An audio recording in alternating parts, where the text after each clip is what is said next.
YouTube? It's your boy Xenny and I'm back with another video, man. If you're new to my channel, please make sure you hit that subscribe button. Make sure you like the video. I would appreciate it.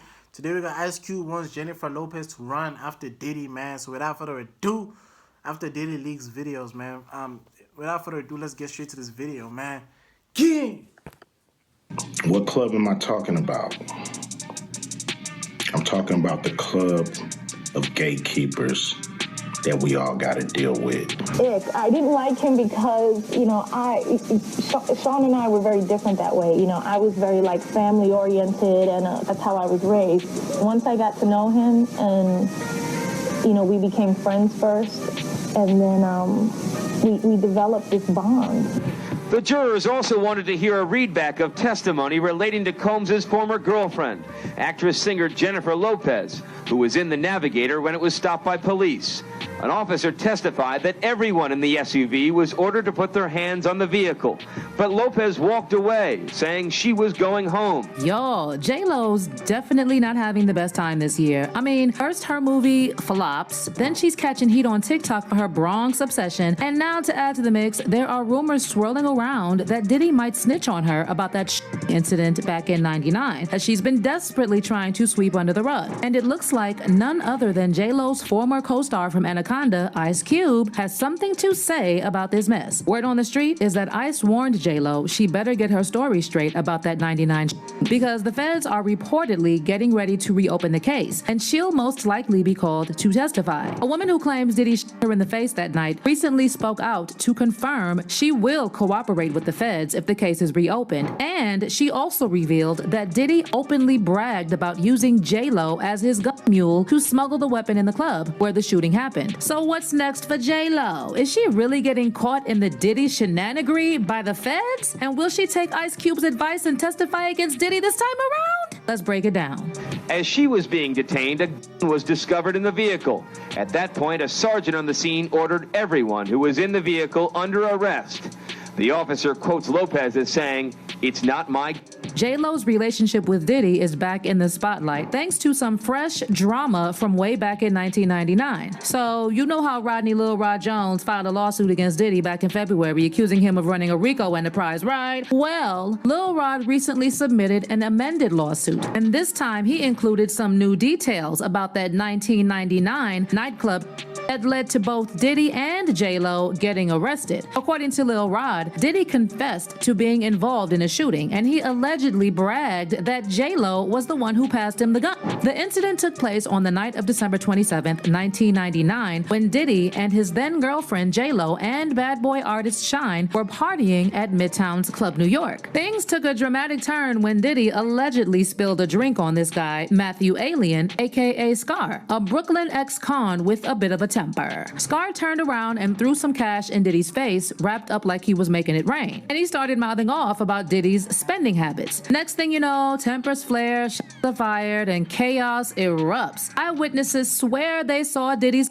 in the mix, and 3 unlucky clubgoers end up injured, including one woman catching a bullet to the face. Diddy and J-Lo made a quick exit in his Lincoln Navigator, but just minutes later, they were pulled over for running a red light. And guess what the cops find in the trunk? Yep, a stolen 9mm hand. Cue the handcuffs and the ride to the slammer. J-Lo ended up spending 14 hours behind bars, with reports saying she was a wreck the whole time, crying and sobbing like there was just no tomorrow. The charges against J-Lo were quickly dropped, and she reportedly cooperated with the investigators and has been sticking to her story ever since, denying any involvement in the shooting. As for Diddy, Shine, and Diddy's bodyguard, Wolf, they all found themselves in hot water and went to trial over gun charges. And while Shine didn't fare too well in court and ended up serving 10 years behind bars, Diddy and Wolf managed to walk away scot-free. Diddy had some serious legal... That nigga took the bait for Diddy, bro. He took the fall, bro. Ain't no way, bro. Niggas will book you and leave the other nigga. He definitely took the fall. Diddy probably gave him some money or something. Cause ain't no way, bro. I don't believe that. On his side, including big names like Johnny Cochran and Benjamin Braffman. The lawyers argued that Diddy was acting in self-defense, and witnesses claimed they didn't see if Diddy was the one who fired the shots. that led to those people in the nightclub getting injured. But it didn't take long before rumors started swirling that Diddy left Shine high and dry. In fact, according to Diddy's former bodyguard, Gene Deal, Diddy put the squeeze on witnesses and paid them to witness against Shine. Y'all hearing it from me, but Shine said it himself in his interview. You supposed to be my brother, and you got people testifying against me? Those people were testifying, they were brought to Puff first, saying that what they saw against Shine, what they saw Shine do. Immediately after this incident, J-Lo dumped Diddy, and she hasn't dated a rapper since. Said Diddy texted, does he still try to holler? He has to, because it's Puff. No. No?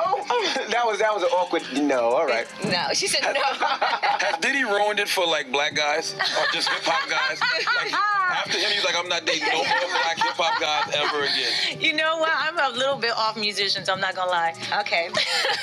J-Lo worked hard to rebrand herself and move away from the gangster persona she put on for Diddy. And shortly after she dumped him, she started dating Ben Affleck. J-Lo also seemed reluctant to discuss the details of her relationship with Diddy, and she never once talked about that incident that landed her in jail. Access Hollywood caught up with Diddy recently, who had very nice things to say about you and your judging on the show. He thinks you're doing a great job. He says, let me find the quote, the way she's handled it, she's been such a compassionate person, it made me cry like twice. And then he's going to be a mentor on the show. So he said he's going to be the one to show the kids how to do it. Right. Do you have any advice for him to come on? No, I mean, he knows what he's doing. I don't have really anything, no advice for him. No advice for him. Anything to say about the kind words? It's nice.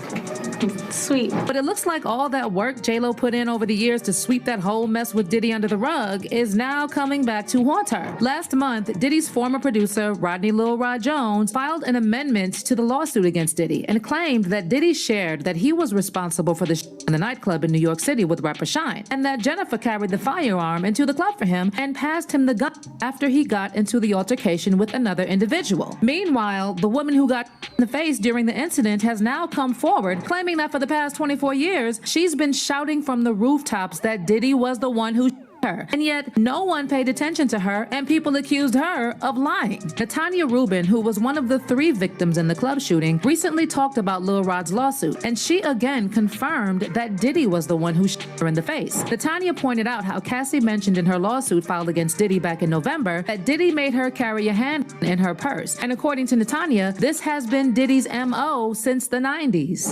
The one with Cassie, she made mention that Puffy made her carry his into night. That's crazy, bro. Anyway, man, comment down below what you guys think about this whole Diddy situation, man. If you guys new to the channel, please make sure you hit that subscribe button. Make sure you like the video. I will appreciate it. And I'm going to see you guys on the next video, man. Peace.